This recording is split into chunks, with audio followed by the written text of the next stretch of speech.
Is Alexa listening to you in your home? What do the tech companies really know about your behavior?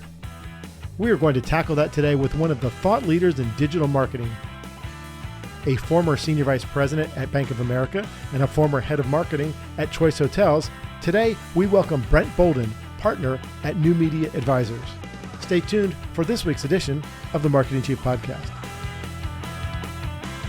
Welcome to the Marketing Chief Podcast. I'm your host, Rob Collins. If you'd like to watch this podcast and not just listen to it, head over to our website at marketingchiefpodcast.com and click on the episodes tab or search for Marketing Chief Podcast on YouTube. Today, we're welcoming Brent Bouldin, a partner in New Media Advisors with a background from Bank of America, Choice Hotels, Deloitte, and others. I just call him the digital guru because he knows more about this space than most anyone I know. So Brent, welcome to the Marketing Chief Podcast. Hey, Rob. Thanks for having me. Good to see you. So good to see you. And I'm really excited because you're an expert in this space that is really confusing to a lot of people. And I'm just going to call it digital marketing in broad terms. But tell us about the types of things that you've done in the past, the types of things that you're doing now. And then we'll just kind of dive into this topic. And I'm going to ask you to be as layman as you can with some of your explanations. Yeah, sure. I got started in digital marketing around 2010, maybe even a little earlier, when it was sort of this annex of marketing, right? You had the marketers that did all the branding and all the offline traditional stuff, and then sort of the geek squad over in the corner doing digital. And that's where I landed. And we were, so I've sort of grown up as digital has become a thing. Everything from search engine marketing, both on the paid side, which are the paid ads at the top of a Google results page, organic search, which is everything that's not the paid ads in Google, display ads, which are the banner ads and the little squares on websites that people tend to not click on, but kind of serve for brand awareness purposes. We got started in those, and then as social media came online and became an advertising channel, that's grown exponentially and exploded. So did a lot of that at Bank of America and at Choice. Content marketing, which everything from content marketing on your own website where you're putting out content, trying to get people to come consume it, to native advertising, which is content marketing on other sites that looks like content on those sites. So I've kind of done all of it, primarily now focused in the search space in the work that we're doing at New Media Advisors, but have done it all soup to nuts over the last 10 years. And of those roles, which one has been your favorite, whether it's the types of digital programs you were doing or the audiences that you were trying to attract? Well, I think Bank of America, I was the head of digital media at Bank of America for 8 years. Yeah, that's a huge job. Let's just be really clear. That's a huge job. Yeah, when you're in other than the cell phone industry, I don't think anybody spends more than financial services in advertising. And so being able to work in that environment, you get a lot of attention from vendors. You get invited to be involved in a lot of betas and alphas and things like that. So you're getting to do a lot of cutting edge things. And so I found that, when I left the bank and went into the hotel space at Choice Hotels, I had a lot of insight that hadn't trickled out to other industries and verticals yet. So we were able to do a lot of cool things at Choice as well that I learned at Bank of America. And of course, now as I'm doing my own consulting type thing, we're taking that knowledge out to other financial services firms. Yeah, what an opportunity to have what I can only imagine were an embarrassment of riches as it relates to your budget and the types of things that you were able to try and learn from and then apply it to other companies and other verticals. Yeah, it was an embarrassment of riches, both on the budget side, but on the resources and the vendors, and you're getting the A squad from everybody. And it's a bit of a wake up call when you step out of that, because you're used to, I'm used to sort of having everything at my disposal. And then you move into a smaller company and you kind of have to figure out how to do it. And so that was a good learning experience for me to figure out, to take those lessons learned, but to figure out how to do it and do more with less. So the digital world's a complex world, and a lot of consumers don't realize how much information that we as marketers have on them to not only track their behavior, track their location, and predict their behavior, Talk to me a little bit about some of the tools that are used just to give consumers an idea of the wealth of information that we have available to us. Well, it's interesting that you bring that up because a lot of that is changing in real time as we speak with privacy laws, and now you have Apple coming out saying they're the Mhm. a security company and blocking a lot of the stuff that we've used. I would say we actually have probably less information today than maybe we did 2 or 3 years ago. But you have everything from a data management platform where you're dropping a little piece of code on an advertisement that runs across the web, and I can tell who sees it and where they are when they see it, and I can cobble those interactions together and start to stitch a picture of how my advertising is performing based on who sees it and where. People are sort of moving away from those to customer data platforms where you're ingesting a lot of information about what people are doing on your own website, and what they're interacting with, what they're responding to, and then you can go out and buy syndicated data from a lot of providers. There's companies all over the place that sort of aggregate credit card information, aggregate, when every time you fill out one of those little warranty cards and send it in, that's sharing information about you. And we're able to stitch, in some cases, a fairly anonymized profile of people together, but in some cases, a fairly specific, identifiable profile. And then we can essentially personalize online interactions, particularly when you come to a website and you sign in and you tell people who you are. They're able to cobble together quite a bit of information about you, both from your interactions with them, but also from your interactions on other websites, and serve you really relevant advertising and content. And it's sort of it gets a bad name on the privacy front, but it really does help us make the interactions more meaningful and more relevant. I personally am a fan of more relevant content showing up in front of me than less. And I'm not a fan of those creepy ads that sort of follow you around the internet, that kind of thing. But that's sort of going by the wayside as some of this privacy legislation and privacy becomes more front and center in the industry. Yeah, agree with you on relevant content. I think having exposure or knowledge of how you're being tracked is good. As a marketer, to your point, when we can identify someone, even if it's anonymized, but we know they have these characteristics and these behaviors, then not only can we target them, we can target people that look like them. And that's, a huge tool. You mentioned the Apple's changes on the privacy laws and how that's impacting marketers. Unbundle that for me a little bit. You did a post the other day talking about how you didn't think Apple necessarily had our interest in mind when coming across as, hey, we're out for your security. So talk to us a little bit about that.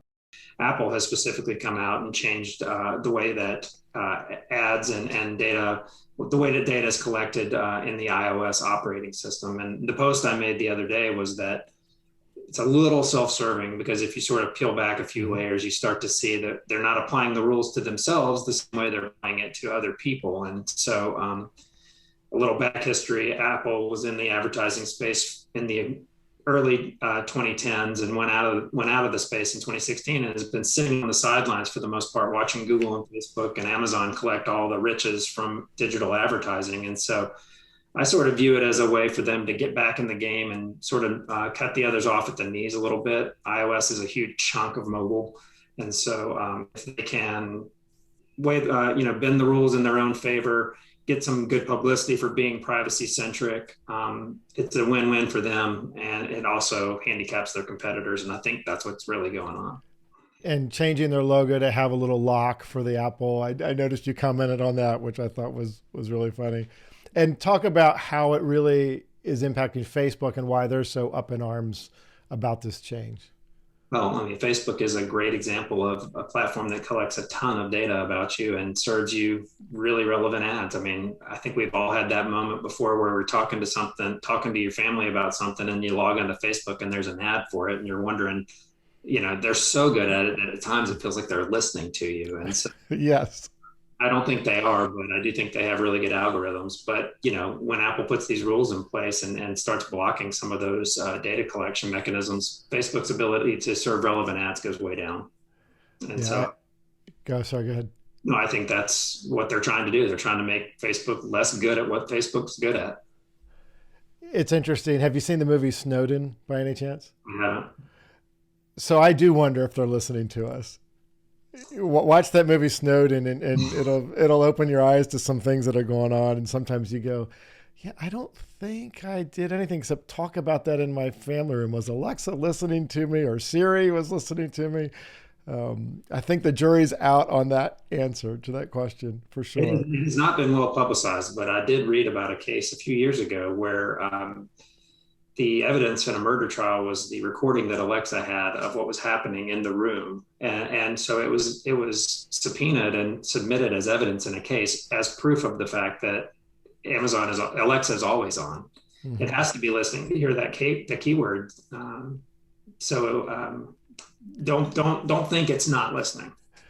Listening and then recording are two different things, but obviously they're recording because they're having Well, I mean, I the think data for some period of time, and that was the question. That was, listening is obvious; it has to listen, but is it recording? And if so, what do they do with that? Mm-hmm.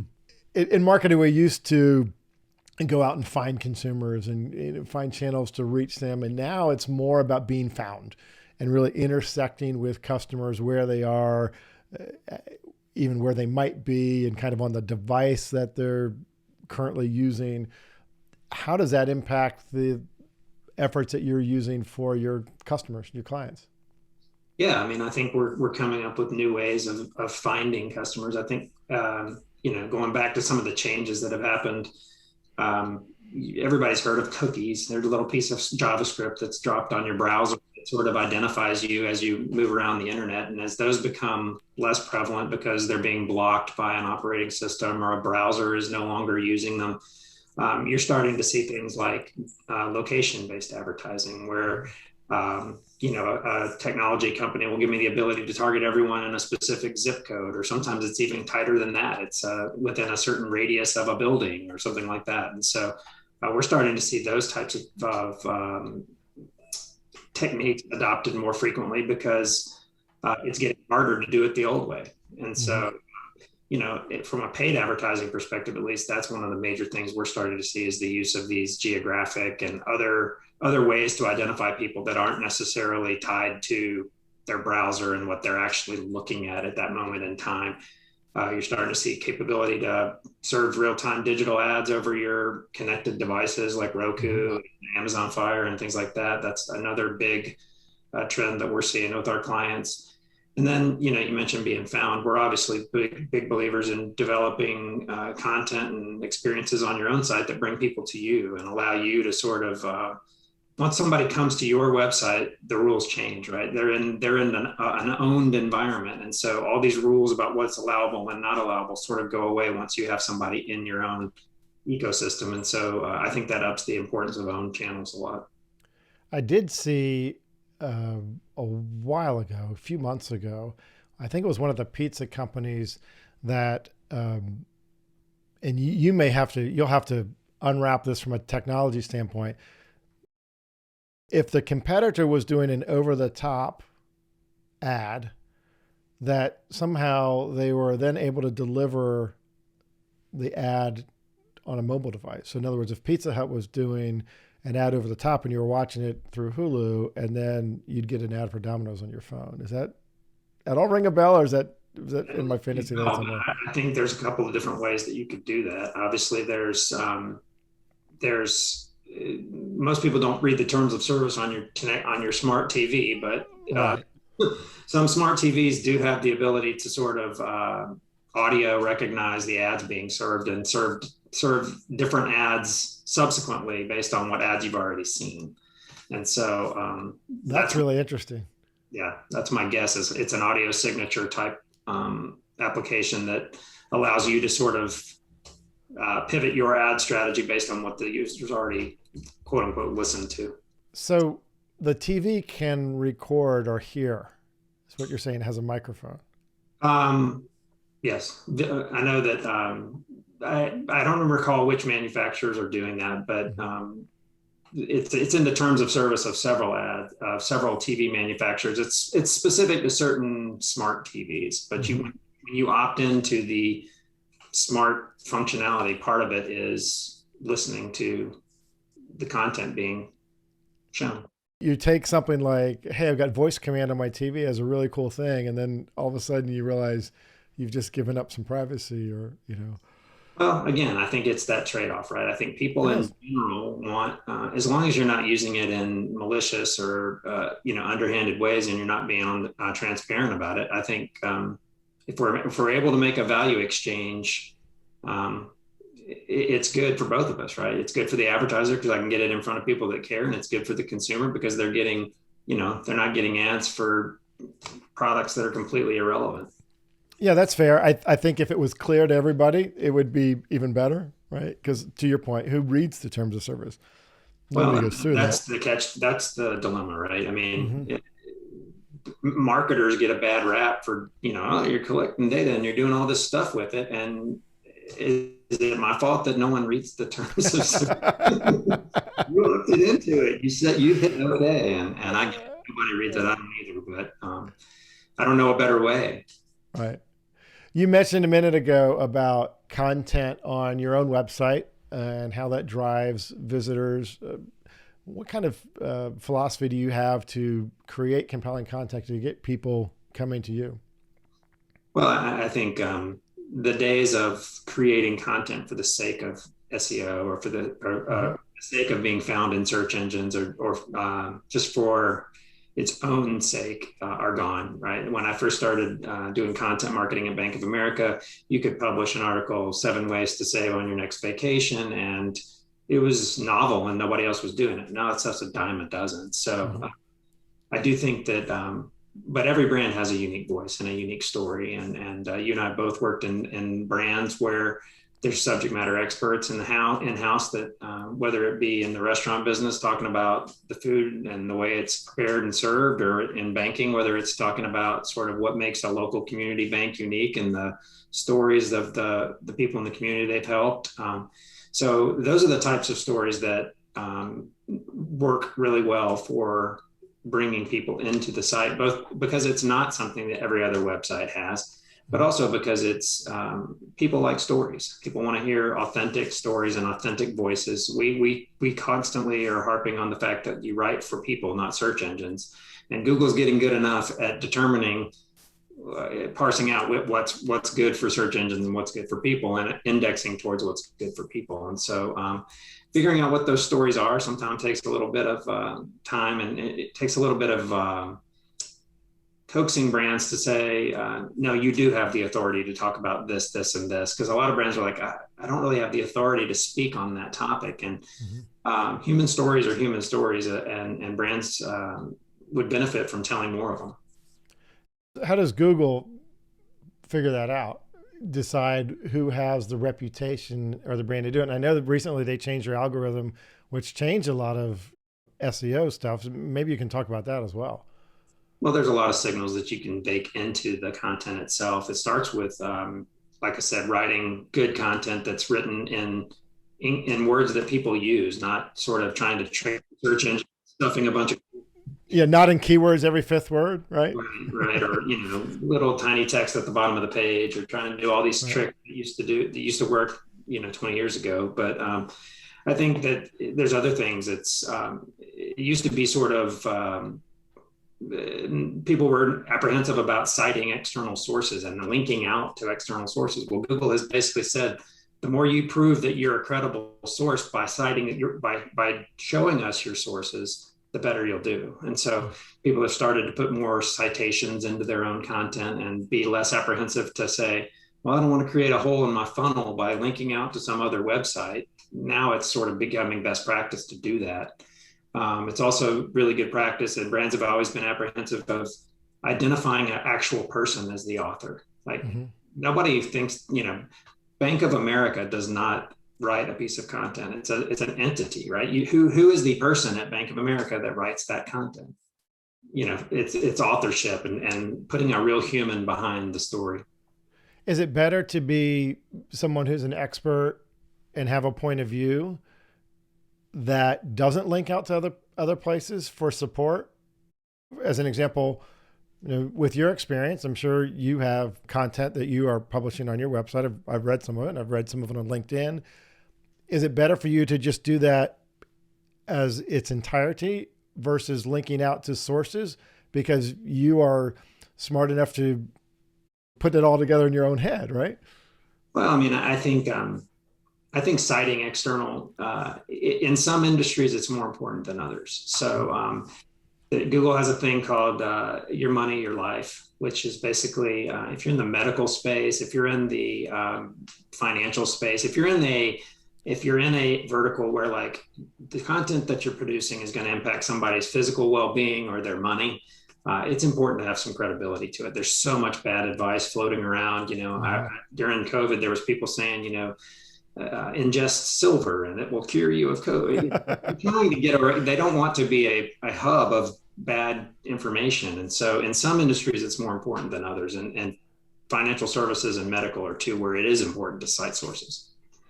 So assume I'm a young entrepreneur. I have my own business. It's a retail location.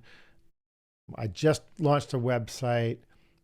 What strategies or how would you approach a business owner like that to say, hey, here are the building blocks of what you need to do for your website to build visitation as well as e-commerce and those kind of things? I know it varies based on vertical and stuff like that, but just in general terms. Well, people often ask, or we'll talk to people and they've got a huge paid budget or they're doing a significant amount of paid budget and their website is horrible and it's super slow and it doesn't rank well.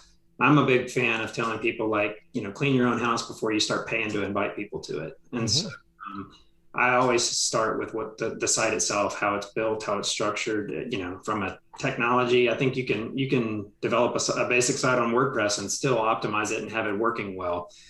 So a lot of what we initially find is there's optimizations to be made in the way you're loading your images, the way that you're using JavaScript on the site that's slowing you way down. Google just released an algorithm change at the beginning of June that says site speed is important. We all know that. So we start there.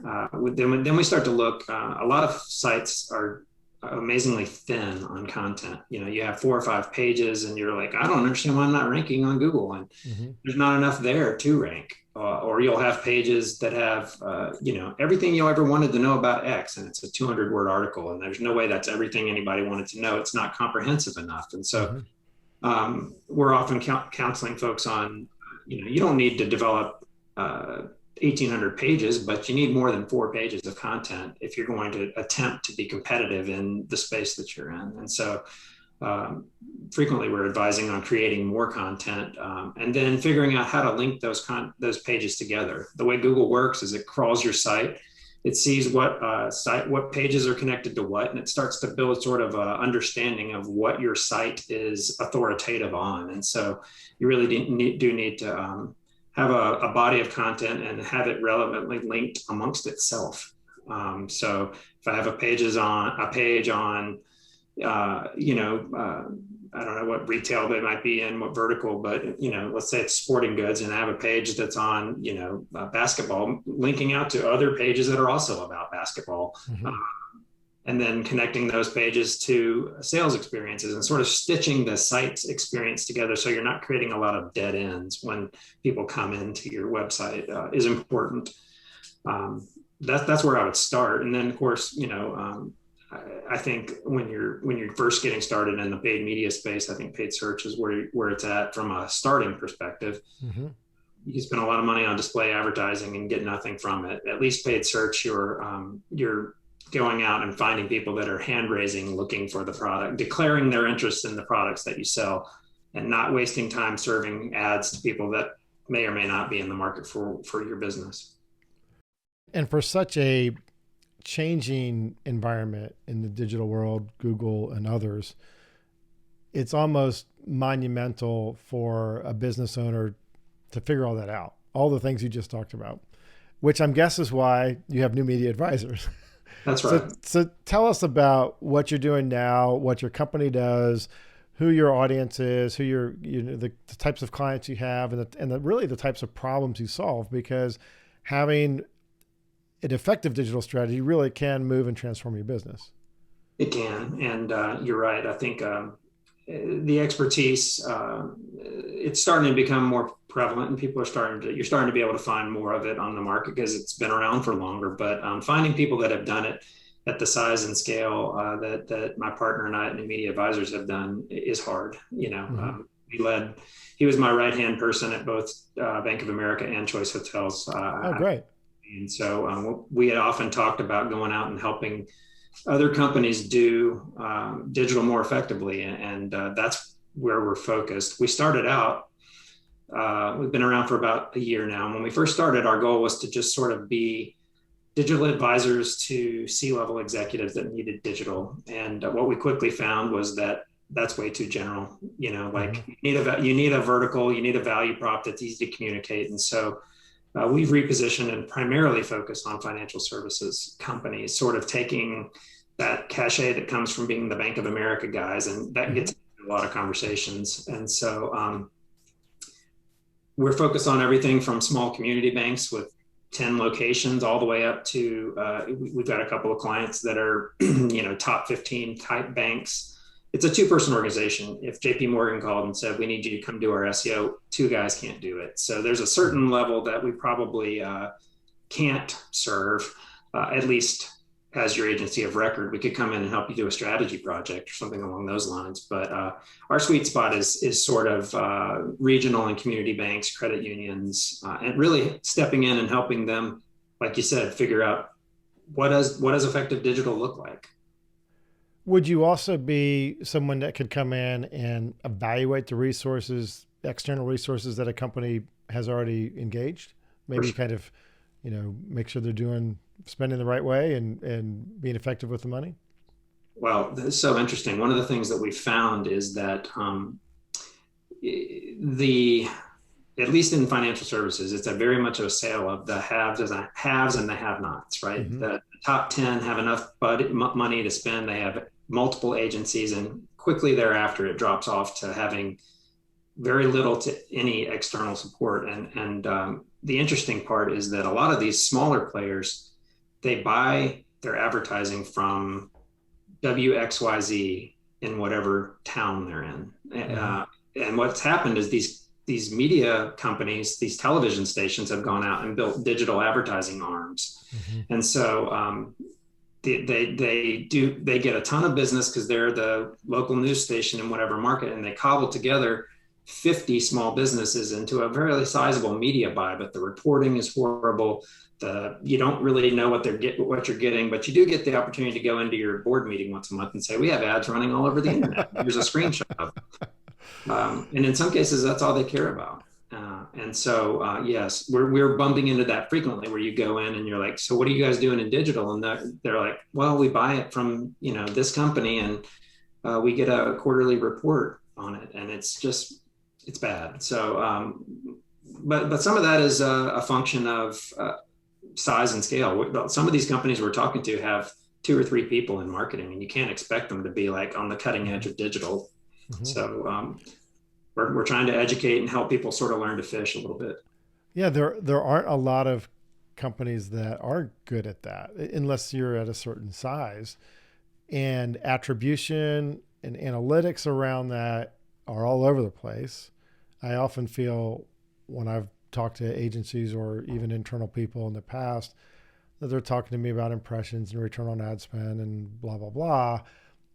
And it's not tied directly to business results, right? It's not tied to transactions or visits. And sometimes I feel like it's pretty fluffy out there. Yeah, we had that a lot at Choice Hotels. We would work with an analytics. We had multiple analytics partners and attribution, and they would come in and say, your return on ad spend is X, and these are the most effective channels. And it would just be like, I mean, I believe you, you're the experts on it, but this does not align to sort of what we're seeing on the back end in terms of financial results. And so going back to what we were talking about earlier, I think some of the changes in privacy and cookies and tracking and stuff are going to push some of those sort of fluffier providers out of the business, because it's just not as easy to do that stuff anymore. Mm-hmm. But again, I do think that for all the limitations that are coming in digital or that are in place in digital, it's still eminently more measurable than an ad on a TV screen or a billboard or, 100%. Absolutely agree with you there. And I love that marketing has changed from kind of spray and pray. Remember the old, Mhm. was it John Wanamaker from the supermarket who said, half my advertising is working. I just don't know which half, kind of thing. And that has been long a criticism of the marketing discipline. And now it is very much more analytical and attributable and accountable. I embrace that. I love that. Yeah. Because it's not just fluffy ads and that kind of thing. But as I hear you talking about the challenges and the things you do for your clients, and I get why you are focused on the financial vertical, but those skills apply to anybody. Like you could pick up a restaurant client or a retail client tomorrow, and those skills are very applicable. For sure. And we're not limited to that. That just is part of the hardest thing of moving from big corporate jobs into entrepreneurship was figuring out. I know how to sell credit cards. I know how to sell hotel rooms. I don't particularly know how to sell my services. And so we went through some training on how to sell consulting services, and financial services was more of a positioning statement for us than it was hey, we're only good at this. We've worked with a construction company. Our biggest client is actually a nonprofit right now, and they're not in financial at all. So that's where we were concentrating from a market-facing positioning perspective, but we could serve almost any vertical. I mean, it doesn't get much more complicated and difficult than 7,000 hotel locations. I mean, we did that at Choice, and I think any company that we would talk to would be sort of less complex than that. For sure. I would think, however, you'd be really good at search. Well, you have to be really good at search. You have to be really good at how to connect the data pipes and how to do digital. Because going back to some of our conversation earlier this afternoon, you have franchisees. Choice Hotels is entirely franchise based, and so it's 7,000 franchisees, and every single one of them cares only about that one property that they own. And so Sure. you got 7,000 people to keep happy. So you really have to get sharp at doing it. As there are changes in the marketplace and privacy concerns and security, et cetera, and kind of some limitations coming or have come, first party data becomes more important, which is the data that you collect.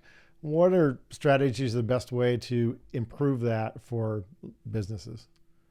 Well, I think it starts with getting authentication.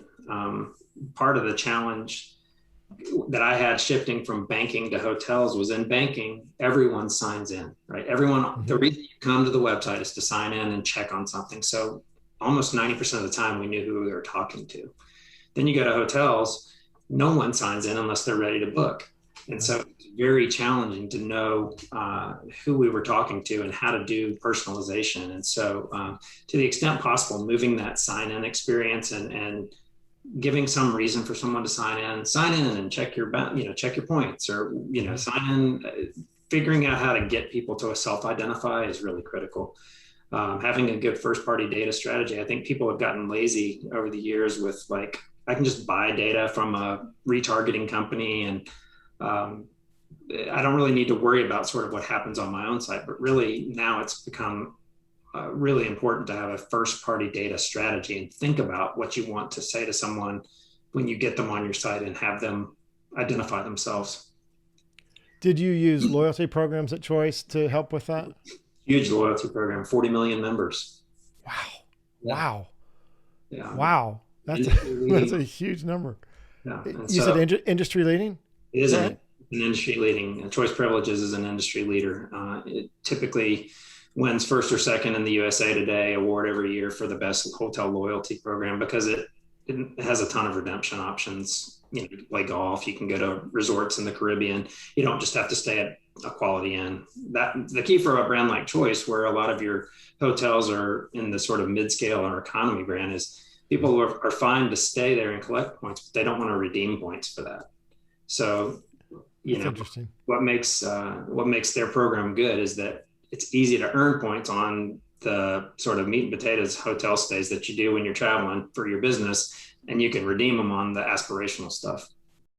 Well, we are getting close to our time here. One thing, just tell our audience again about New Media Advisors and what you offer and how they can contact you? And what we're trying to do is not be an agency. We're sort of the anti-agency in the sense of what we see is a lot of companies bring an agency partner on. They stick around for years and years and years. You got the A team during a pitch, and now that everybody's rotated off, and you've got a different cast of characters.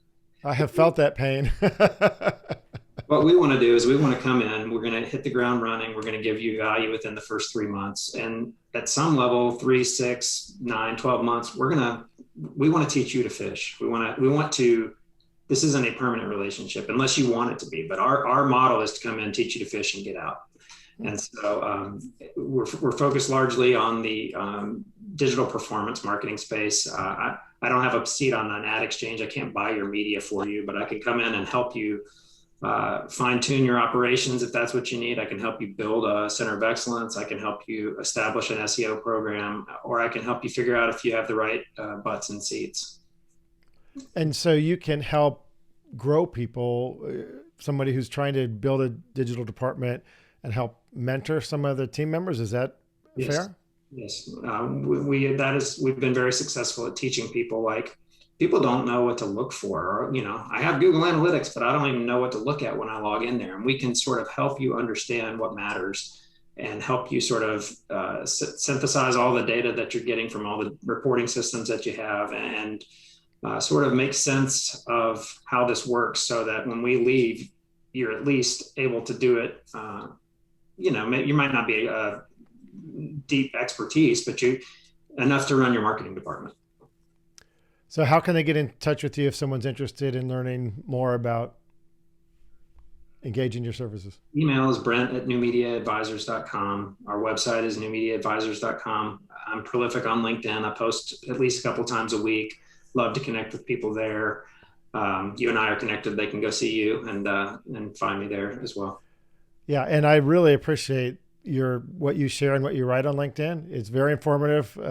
Loved it. And keep doing that. Wow. And thanks, Brent, so much for being on the Marketing Chief podcast. And we'll have to do it again the next time Google makes a change or Facebook makes a change, which will probably be in a week. Yeah, next week I'll be on every episode for a second. Yeah, it's been great, Rob. Thank you for having me. Thanks a lot. If you like what you hear on the Marketing Chief podcast, be sure to subscribe or follow on your favorite podcast app or YouTube, and give us a rating on Apple Podcasts. We'll see you next time on the Marketing Chief podcast.